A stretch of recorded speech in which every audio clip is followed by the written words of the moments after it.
Hello students, topic है हमारा introduction to trigonometry और ये है उसका लेक्चर नंबर 2। तो लेक्चर की शुरुआत आज हम करने वाले हैं एक थ्योरम से। थ्योरम है the trigonometric ratios are same for the same angle. इसका मतलब ये है कि हमारे पास जैसे ये एक बेस है, ठीक है, यहाँ पर अब एक एंगल फॉर्म हो रहा है, तो इस तरीके से यहाँ पर एक एंगल थीटा फॉर्म हो रहा है। अब अगर मैं यहाँ पर एक परपेंडिकुलर ये ले लूँ और दूसरा परपेंडिकुलर मैं ये ले लूँ, तो अब ये कहा जा रहा है कि अगर इनकी नेमिंग कर दी जाए पहले ओ ए बी और ये हो जाएगा सी डी। तो यहाँ पर देखा जाए तो हमारे पास दो ट्रायंगल हैं। कौन से? एक तो है ट्रायंगल हमारे पास ओ ए बी और दूसरा ट्रायंगल है हमारे पास ट्रायंगल ओ सी डी। तो इन दोनों ही ट्रायंगल के लिए जो ट्रिग्नोमेट्रिक रेशियो है वो क्या है, हमारे पास सेम है। अब ये जो ट्रिग्नोमेट्रिक रेशियो होते हैं हमारे पास, ये कितने होते हैं? ये हमारे पास 6 रेशियो होते हैं। Sine, cos, tan, cosec, sec and cot. तो इनमें से कोई सा भी एक रेशियो लेकर के आप इसे प्रूव कर सकते हैं। तो अब हम इसे प्रूव कैसे करेंगे? तो यहाँ पर देखिए, ये जो हमने ड्रॉ किए ना ए बी और सी डी, ये हमेशा क्या होंगे? यहाँ पर परपेंडिकुलर होंगे इस तरीके से। क्यों? क्योंकि हम यहाँ पर जो भी ट्रायंगल लेते हैं ट्रिग्नोमेट्रिक रेशियो फाइंड आउट करने के लिए, वो हमारे कैसे होते हैं? वो ट्रायंगल हमारे पास हमेशा राइट एंगल ट्रायंगल होते हैं, ये चीज़ हम जानते हैं। तो इसीलिए एंगल बी एंड डी ये हमने ले लिए 90 डिग्री, ठीक है। अब हमें यहाँ पर पता है, ऑलरेडी हम पढ़ चुके हैं थ्योरम, कि अगर मैं बात करूँ यहाँ पर इन triangle O A B and triangle O C D, इन दोनों ट्रायंगल में देखिए तो angle B is equal to angle D is equal to 90 degree. दूसरी बात अगर हम करें तो यहाँ पर ये जो एंगल O है ये दोनों में है। ये हमारे पास क्या है? दोनों में, दोनों ट्रायंगल में ये है कॉमन। तो अब आप इन दोनों ट्रायंगल को यूँ कह सकते हैं कि एंगल एंगल सिमिलैरिटी से, angle angle similarity by angle angle similarity, triangle O A B is similar to triangle O C D. अब अगर ये सिमिलर है तो इसका मतलब इनकी जो साइड्स हैं उनके रेशियो भी क्या होंगे हमारे पास? उनके रेशियो एक प्रोपोर्शन में होते हैं आपस में, ठीक है। तो आप यहाँ पर लिख सकते हैं, अगर ये ओ ए लिया, ओ ए, तो यहाँ से क्या लेंगे फिर आप? O C is equal to A B लिया, अगर ये ए बी सिलेक्ट किया तो यहाँ से क्या सिलेक्ट होगा? C D. और यहाँ से अगर ओ बी सिलेक्ट हुआ तो यहाँ से सिलेक्ट हो जाएगा ओ डी। अब इसमें से ये जो 3 पेयर है हमारे पास, ये वाले 1 2 3, इनमें से किन्हीं भी 2 को आप सिलेक्ट कर लीजिए और उनसे हम इस थ्योरम को प्रूव करेंगे। तो यहाँ पर अगर मैं इसे सिलेक्ट कर लूँ, ये जो पहले 2 हैं इन्हें ही सिलेक्ट कर लेते हैं, तो यहाँ पर ये आ जाएगा O A upon O C is equal to A B upon C D. अब इसे मैं ऐसे लिख सकती हूँ, ओ ए अपॉन ए बी, ये जो ए बी है इसे यहाँ ले आए और ये हो जाएगा ओ सी अपॉन सी डी, ठीक है। अब आप यहाँ पर आइए इस ट्रायंगल के डायग्राम में। यहाँ पर अगर मैं साइन थीटा डिफाइन करूँ, किसके लिए? ट्रायंगल ओ ए बी के लिए। तो जो साइन थीटा है वो क्या होता है? Perpendicular upon hypotenuse. अब मुझे बताइए ओ ए बी के लिए परपेंडिकुलर क्या होगा? तो ये हो जाएगा परपेंडिकुलर ए बी, और हाइपोटेनियस क्या है यहाँ पर? हाइपोटेनियस होगा ओ ए। क्यों? क्योंकि अगर हम बात कर रहे हैं इसकी, तो इसके सामने वाला क्या है? परपेंडिकुलर, ठीक है। और हाइपोटेनियस तो हमें क्लियर होता ही है। अब यहाँ पर अगर मैं बात करूँ दूसरे ट्रायंगल की, तो यहाँ लिखते हैं ट्रायंगल ओ सी डी की, इसकी बात करते हैं। तो इस ट्रायंगल के लिए अगर मैं साइन थीटा लिखूँ तो क्या हो जाएगा? फिर वही हमारे पास परपेंडिकुलर अपॉन हाइपोटेनियस। अब इसके लिए परपेंडिकुलर क्या है? वो है सी डी, और हाइपोटेनियस क्या है हमारे पास? ओ सी, ठीक है। तो इसे दे दिया मैंने इक्वेशन नंबर 1 और इसे दे दिया इक्वेशन नंबर 2। अब यहाँ आ जाइए, जो काम हम कर रहे थे इसमें क्या करना है, बस इन्हें रिवर्स कर दीजिए। इसे मैं ऐसा लिख सकती हूँ, यहाँ पर मैं इसे लिख सकती हूँ A B upon O A is equal to C D upon O C, लिख सकते हैं। अब देखिए इक्वेशन 1 और 2 से, फ्रॉम, इसे 3 दे दीजिए, इक्वेशन 1, 2 एंड 3, तीनों इक्वेशन से देखिए ये जो ए बी अपॉन ओ ए है इसे हम क्या कह सकते हैं, साइन थीटा। ये हमारा किसके इक्वल है, साइन थीटा। और यहाँ पर ये जो सी डी अपॉन ओ सी है ये किसके इक्वल है, साइन थीटा। अब हमें क्वेश्चन में क्या प्रूफ करना था थ्योरम में, the trigonometric ratios are same for the same angle. तो यहाँ पर हमने एंगल सेम लिया है, कौन सा एंगल लिया है, थीटा, एंगल ओ। तो इस एंगल ओ के लिए ये जो ट्रिग्नोमेट्रिक रेशियो है, भले ही यहाँ पर 2 अलग अलग ट्रायंगल बन रहे थे लेकिन उनके लिए ये क्या है, सेम है। तो हम यहाँ से लिख सकते हैं sine theta is equal to A B upon O A is equal to C D upon O C. यही हमें प्रूफ करना था, the trigonometric ratios for are same for an angle theta. ठीक है, तो ये हमने यहाँ पर प्रूफ कर दिया। ओके, अब कल के लेक्चर में मैंने आपको कुछ फॉर्मूले बताए थे, तो वहाँ पर आप उन्हें चाहें तो डायरेक्ट याद कर लें, अदरवाइज़ उनका प्रूफ आप देख सकते हैं। जैसे कल मैंने आपको बताया था, ये थ्योरम तो यहीं कंप्लीट हुई। अगर हम कुछ फॉर्मूले की बात करें तो जैसे कल मैंने आपको कहा था कि जो साइन थीटा होता है वो 1 अपॉन क्या होता है, कोसेक थीटा। ठीक है, तो यहाँ पर आप इस रिलेशन को देख भी सकते हैं कि जैसे हमारे पास साइन थीटा की अगर हम बात करें, साइन थीटा, तो ये कितना होता है हमारे पास, ये होता है परपेंडिकुलर अपॉन हाइपोटेनियस। ठीक है, तो अब अगर यहाँ पर हम इसे इस तरीके से लिख सकते हैं, 1 अपॉन हाइपोटेनियस अपॉन परपेंडिकुलर। और हाइपोटेनियस अपॉन परपेंडिकुलर क्या होता है हमारे पास, ये होता है कोसेक थीटा। ठीक है, तो ये फॉर्मूला यहाँ से आया था। दूसरा, ऐसे ही हमने लिखा था cos theta is equal to, cos theta की अगर हम बात करें तो ये होता है हमारे पास बेस अपॉन हाइपोटेनियस। अब इसे कैसे लिख सकते हैं हम, 1 अपॉन हाइपोटेनियस अपॉन बेस। ठीक है, तो ये फॉर्मूला किसका हो जाएगा, हाइपोटेनियस अपॉन बेस, ये हो जाएगा हमारे पास यहाँ पर सेक थीटा।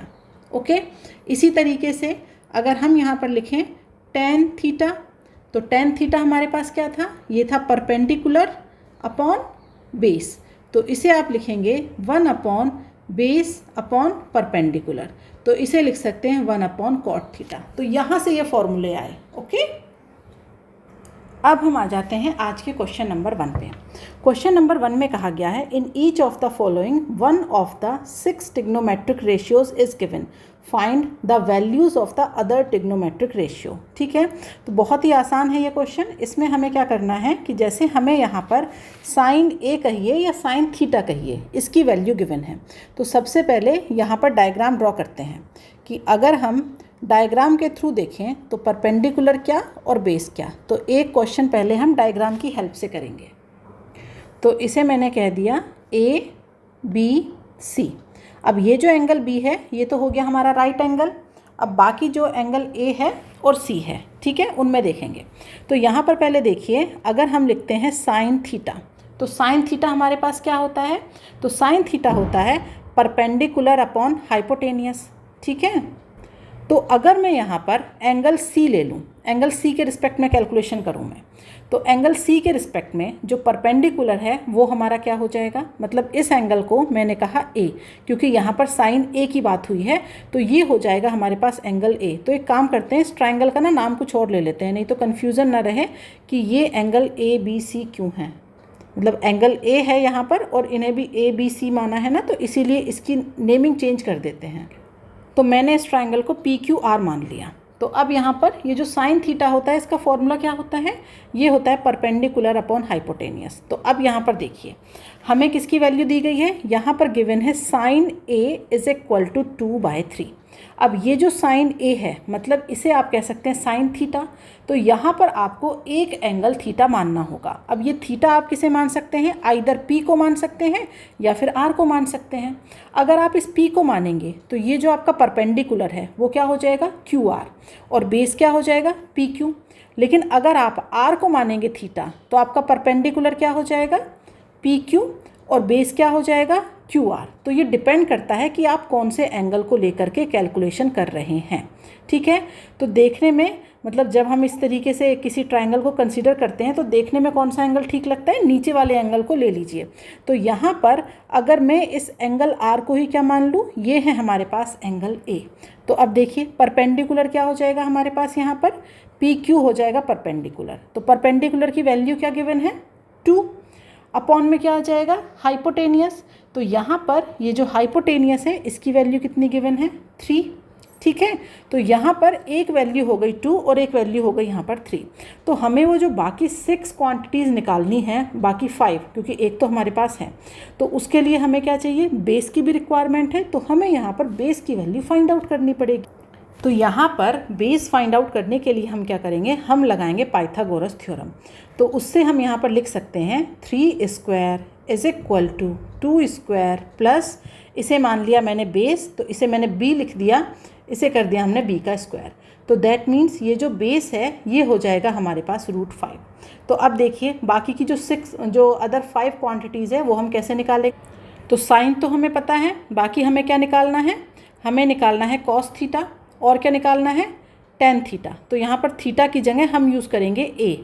क्यों, क्योंकि यहाँ पर क्वेश्चन में a कहा गया है तो साइन a गिवन है। तो अब हम यहाँ पर cos a और tan a भी निकालेंगे। फिर जो हमारे पास कोसेक a है वो क्या हो जाएगा हमारे पास, वो हो जाएगा 1/sin a, उससे निकाल लेंगे। उसके बाद अगर हम बात करते हैं sec a की तो वो हो जाएगा 1/cos a, वहाँ से निकालेंगे, ज़्यादा आसान पड़ता है। और cot a हो जाएगा हमारे पास 1/tan a। यहाँ से हम इन वैल्यूज़ को फाइंड आउट करेंगे, ठीक है। तो अब देखिए cos a हमारे पास क्या होता है, ये होता है बेस अपॉन हाइपोटेनियस। तो बेस क्या है, √5 और हाइपोटेनियस कितना है, 3। tan a की बात करें तो ये क्या हो जाएगा, ये हो जाएगा परपेंडिकुलर अपॉन बेस। तो परपेंडिकुलर क्या है यहाँ पर 2 और बेस क्या है हमारे पास, बेस है हमारे पास √5, ठीक है। अब आ जाते हैं कोसेक a पे। तो ये साइन a का रिवर्स है, दैट मीन्स 3/2। सेक a, ये कोस a का रिवर्स है, तो ये हो जाएगा 3/√5। अब आते हैं कॉट a पर, तो ये tan a का रिवर्स है, दैट मीन्स √5/2, ठीक है। तो ये सारी वैल्यूज़ हम इस तरीके से फाइंड आउट करेंगे।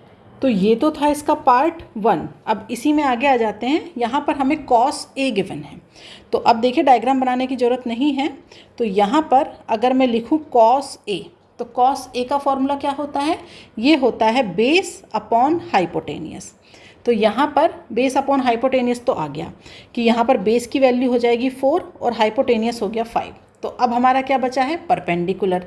तो कैसे निकालेंगे, तो हमें पता है परपेंडिकुलर का स्क्वायर प्लस बेस का स्क्वायर = हाइपोटेनियस का स्क्वायर।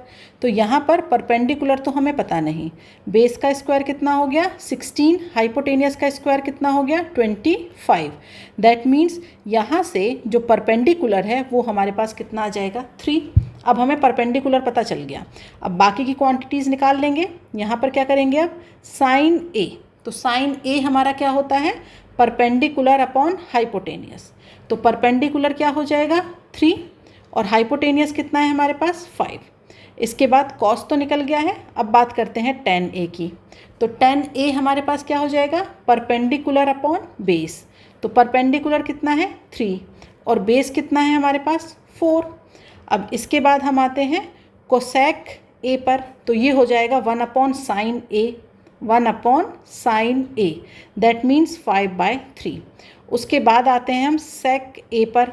तो ये हो जाएगा 1/cos a, दैट मीन्स आप इसे लिख सकते हैं 5/4। इसके बाद लास्ट आता है हमारे पास कॉट a, इसे लिख सकते हैं 1/tan a।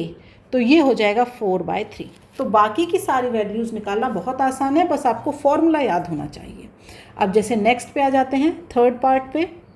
यहाँ पर tan a गिवन है। तो अब मुझे बताइए, अगर हम tan a को लिखें तो हम इसे क्या लिखेंगे, हम इसे लिखेंगे परपेंडिकुलर अपॉन बेस।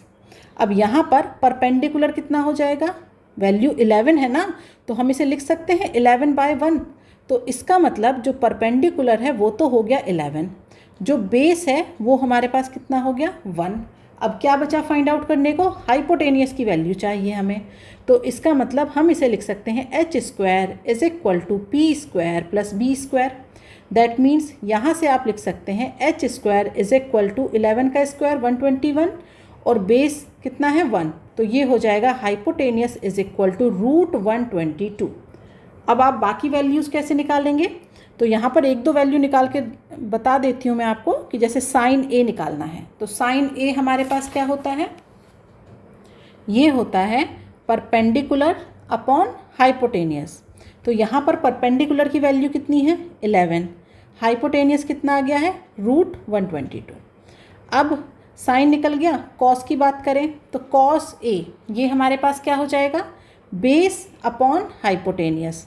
बेस कितना है 1, हाइपोटेनियस कितना हो जाएगा रूट 122। ठीक है, ऐसे ही साइन कॉस टेन ये निकल गए, बाकी की 3 वैल्यूज़ इनको रिवर्स करके आप निकाल सकते हैं। अब यहाँ नेक्स्ट पर आते हैं, कॉट ए की वैल्यू गिवन। अब इसमें हम क्या लिख सकते हैं, कॉट ए को, तो कॉट ए हमारे पास क्या होता है, ये होता है हमारे पास बेस अपॉन परपेंडिकुलर। तो इसका मतलब 12 हो गया बेस और 5 हो गया परपेंडिकुलर। अब आपको चाहिए हाइपोटेनियस, तो कैसे निकलेगा हाइपोटेनियस, ये हो जाएगा हमारे पास root of 12 square plus 5 square, that means hypotenuse हो जाएगा 13। अब हाइपोटेनियस निकल गया, वैल्यूज़ कैसे फाइंड आउट करेंगे बाकी, साइन ए, साइन कितना हो जाएगा perpendicular upon hypotenuse, that means perpendicular को लिखिए 5 और हाइपोटेनियस को लिखिए 13। कॉस फाइंड आउट करना है, कैसे फाइंड आउट करेंगे, बेस अपॉन हाइपोटेनियस, बेस कितना हो जाएगा 12, हाइपोटेनियस कितना है 13। ठीक है, तो साइन कॉस निकल गया, 10 इसका रिवर्स हो जाएगा और बाकी सेक कोसेक तो आप फाइंड आउट कर लेंगे साइन और कॉस को रिवर्स करके। ठीक है, अब हम आ जाते हैं 5th पार्ट पर इसके। यहाँ पर हमें सेक ए की वैल्यू गिवन है, तो अब देखिए जैसे हम फॉर्मूला लिखें सेक ए, तो ये क्या होता है हाइपोटेनियस अपॉन बेस। तो अब हाइपोटेनियस कितना हो गया 13 और बेस हो गया 5। तो यहाँ से अगर आप परपेंडिकुलर निकालेंगे तो वो क्या निकलेगा perpendicular, 13 square minus 5 square, that means 12। तो परपेंडिकुलर निकल गया। अब वैल्यूज़ फाइंड आउट करिए, तो यहाँ से साइन ए, साइन ए हमारे पास क्या हो जाएगा परपेंडिकुलर अपॉन हाइपोटेनियस। तो इसका मतलब परपेंडिकुलर कितना है, यहाँ पर परपेंडिकुलर है हमारे पास 12 और हाइपोटेनियस है 13, साइन ए आ गया। अब बात करते हैं कॉस ए की, तो कॉस ए हमारे पास क्या होता है 1 अपॉन सेक ए, वहाँ से निकाल लेंगे तो ये 5/13 हो गया।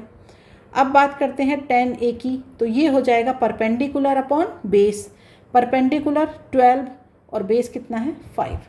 ठीक है, तो ये वैल्यू इस तरीके से निकलेगी।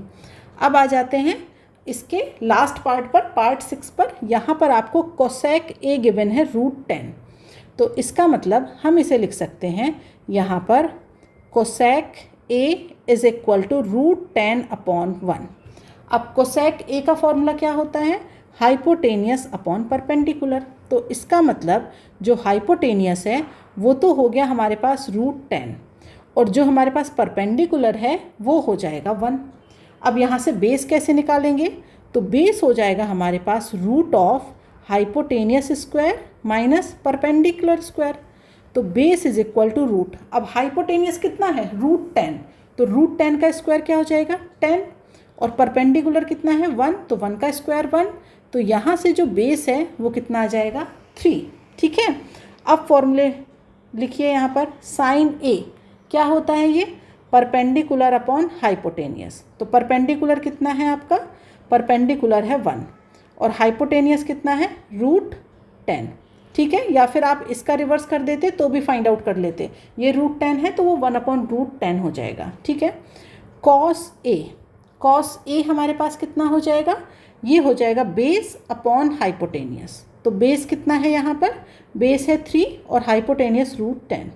अब आते हैं टेन ए पर, तो टेन ए कितना हो जाएगा परपेंडिकुलर अपॉन बेस। तो परपेंडिकुलर कितना है 1 और बेस कितना है 3। ठीक है, तो ये क्वेश्चन बहुत ही आसान है, इजीली हम इन्हें सॉल्व कर सकते हैं। अभी तो ये डायरेक्टली लिखे थे, अब ये क्या होते हैं, क्वेश्चन कुछ इस तरीके से भी आ जाते हैं एग्जाम में। यहाँ पर क्वेश्चन नंबर 2 देखिए, इसमें लिखा है in a triangle ABC right angle है B पर, उसके बाद AB और BC की वैल्यू गिवन है। फिर आपसे पूछ रहा है कि यहाँ पर साइन A कॉस A या फिर साइन C कॉस C, ये फाइंड आउट करिए। तो ये हम कैसे करेंगे, इसे देख लेते हैं। यहाँ पर साइन A की वैल्यू फाइंड आउट करनी है, इसीलिए मैंने ट्रायंगल को ऐसा बनाया है कि एंगल A हम नीचे रखें तो उसे फिर कैलकुलेट करना ज़्यादा आसान लगता है। तो एंगल A मैंने नीचे कर लिया और ये जो B है ये तो राइट एंगल है, ठीक है। अब हमें इस A के रिस्पेक्ट में चीज़ों को फाइंड आउट करना है। तो यहाँ पर देखिए हमें क्या गिवन है, हमें गिवन है AB is equal to 24 centimetre, ये है 24। दूसरी वैल्यू गिवन है BC, ये है हमारे पास 7 सेंटीमीटर, ठीक है। तो अब हमें अगर ये sine A cos A find out करना है, तो अगर हम फॉर्मूले से देखें तो जो हमारा साइन A होता है वो क्या होता, वो होता है परपेंडिकुलर अपॉन हाइपोटेनियस। तो यहाँ पर जब हम एंगल A की बात कर रहे हैं तो परपेंडिकुलर तो हमारा क्लियर है कि जो हमारा परपेंडिकुलर है वो कितना है यहाँ पर 7, ठीक है। बट हाइपोटेनियस हमें यहाँ पर गिवन नहीं है। फिर हम बात करते हैं कॉस A की, ये भी हमें फाइंड आउट करना है। तो कॉस A हमारे पास कितना है, बेस अपॉन हाइपोटेनियस। अब यहाँ पर जो बेस है वो हमारे पास कितना है 24। तो इसका मतलब अगर हम ये साइन और कॉस A फाइंड आउट करना चाहते हैं तो हमारे पास P एंड B तो है बट H की वैल्यू नहीं है। ये जो H है हमारे पास, ये हमारे पास क्या है, अननोन। तो हमें सबसे पहले इस हाइपोटेनियस की वैल्यू फाइंड आउट करनी पड़ेगी। तो आप यहाँ पर लिख सकते हैं, यहाँ पर लिखेंगे AC square is equal to BC square plus AB square. तो ये जो AC स्क्वायर है ये हो जाएगा 7 स्क्वायर प्लस 24 स्क्वायर, ठीक है। तो यहाँ से जो AC स्क्वायर है ये हमारे पास आ जाएगा 49 plus 576, that means AC is equal to, ये 625 था तो ये आ जाएगा 25 सेंटीमीटर। तो इसकी वैल्यू हमें मिल गई 25। अब देखिए आपको फाइंड आउट करना था साइन A, तो साइन A कितना है, perpendicular upon hypotenuse. That means आप इसे लिख सकते हैं परपेंडिकुलर है 7 और हाइपोटेनियस कितना है 25। फिर आपको क्या फाइंड आउट करना था, कॉस A। तो कॉस A क्या हो जाएगा, बेस अपॉन हाइपोटेनियस। तो यहाँ पर बेस कितना है 24 और हाइपोटेनियस कितना है 25। तो ये दोनों ही वैल्यू यहाँ पर फाइंड आउट कर ली, ठीक है। लेकिन अब इसी क्वेश्चन को कहा गया है एंगल C के रिस्पेक्ट में। तो अब क्या करिए, अब जो हम डायग्राम बनाएंगे उसे हम बनाएंगे कि इस तरीके से कि एंगल C हमारा क्या होगा, नीचे रहेगा। तो यहाँ पर ये है एंगल C, ये तो B हो जाएगा क्योंकि जो हमारा राइट एंगल है वो B पर है, और ये कर दिया मैंने A। आप उस डायग्राम में भी मान सकते थे कि अब अगर आप यहाँ पर देखें ना कि इस C को ले लें तो अब आपका परपेंडिकुलर क्या हो जाएगा, AB, ऐसे भी कर सकते थे। बट दूसरा डायग्राम बना लें, ज़्यादा सही है। तो अब इस C के रिस्पेक्ट में देखिए, यहाँ पर परपेंडिकुलर क्या हो जाएगा, AB। तो ये जो हमारा AB है ये क्या हो जाएगा, परपेंडिकुलर। और परपेंडिकुलर यहाँ पर ये जो AB है इसकी वैल्यू कितनी गिवन है, तो क्वेश्चन में देख लेते हैं। AB गिवन है 24। तो पहले AB क्या था, यहाँ पर क्या था AB, बेस, लेकिन अब AB क्या होगा, परपेंडिकुलर। तो यहाँ पर ये वैल्यू है 24। फिर हम बात करते हैं BC की, ये हो जाएगा हमारे पास बेस, और ये कितना है 7 सेंटीमीटर, ठीक है। अब हमें हाइपोटेनियस फाइंड आउट करना है तो उसका तो फॉर्मूला वही है, तो यहाँ पर हाइपोटेनियस तो वही निकलेगा। तो AC इज इक्वल टू ये 25 सेंटीमीटर ही आ जाएगा। ये आप कैलकुलेट कर लीजिएगा, ठीक है, क्योंकि अभी मैंने कैलकुलेट किया ना ये वाला, ये इसी तरीके से कैलकुलेट होगा, ठीक है। अब यहाँ पर वैल्यू रखनी है हमें, रख दीजिए। अब देखिए साइन C, तो साइन C की अगर हम बात करें तो फॉर्मूला तो वही रहेगा, परपेंडिकुलर अपॉन हाइपोटेनियस। लेकिन अब परपेंडिकुलर कितना हो गया है, वो हो गया है 24 अपॉन 25। उसके बाद अब यहाँ पर फाइंड आउट करिए कॉस C, तो ये हो जाएगा बेस अपॉन हाइपोटेनियस। अब बेस कितना है, बेस है 7, हाइपोटेनियस वही है। तो सिर्फ क्या होता है कि जब हम क्या करते हैं, एक एंगल तो हमारा होता है राइट एंगल, बाकी दो एंगल हमारे पास एक्यूट होते हैं A एंड C। तो यहाँ पर आपको मैंने जब लेक्चर 1 में भी बताया था कि इस तरीके से हम अगर एंगल चेंज करते हैं तो बेस और परपेंडिकुलर आपस में इंटरचेंज हो जाते हैं। अगर हम यहाँ पर A के रिस्पेक्ट में देखें तो बेस क्या है हमारे पास AB, सी के रिस्पेक्ट में देखेंगे तो बेस क्या है, BC, ठीक है। तो ये आपस में हमारे इंटरचेंज हो जाते हैं। तो आज के लिए इतना ही। इन क्वेश्चन की अच्छे से प्रैक्टिस करिएगा। अब मिलेंगे नेक्स्ट लेक्चर में नए क्वेश्चनों के साथ। और अगर आपको लेक्चर में कोई भी डाउट हो तो मुझे कमेंट बॉक्स में लिख करके बता सकते हैं। लेक्चर पसंद आया हो तो इसे लाइक करिए और चैनल को सब्सक्राइब करिए। तो आज के लिए बाय बाय स्टूडेंट्स।